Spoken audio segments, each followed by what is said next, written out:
everyone, it's Mandy Freger. I'm back with another video. Today I want to talk about kids with autism spectrum disorders and the COVID virus, but in particular, the number one recommendation to avoid the spread of the virus, which is hand washing. So I'm just going to speak organically and from the heart about this. I really haven't prepared much formally, but the articles that I've been reading really have been advising parents to make sure that the kids are washing their hands and those types of things. But I want to be a little bit real about this.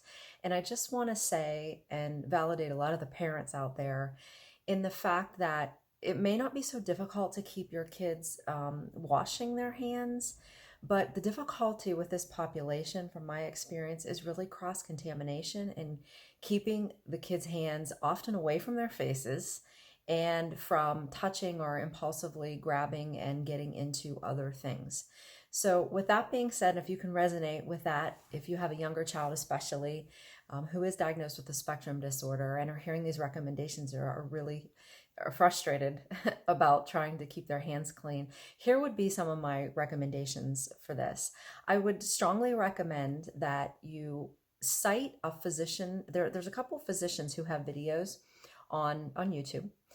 How to avoid cross-contaminations when you're bringing groceries into the house, and how to sterilize them and where to put them in a different area of your house, perhaps a garage or outside, until you can clean them off.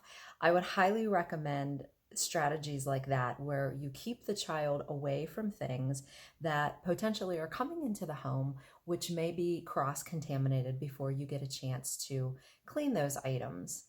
The other thing I would recommend is, response blocking, reinforcing other behaviors. These are ABA tactics pretty much to keep the child away from anything else in the house as best you can that, again, may be cross-contaminated. If someone in your house is sick, keeping them away from that area, because again, just to be real, I think it's really difficult to keep the kids from touching or really being able to be mindful of where they're putting their hands and if they're spreading germs because of the impulsivity factor.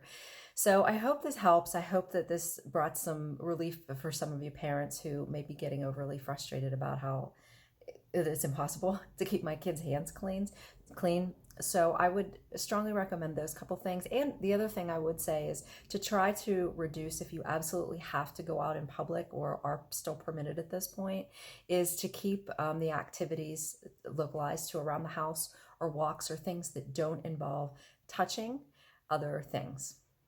Okay, I hope that helped.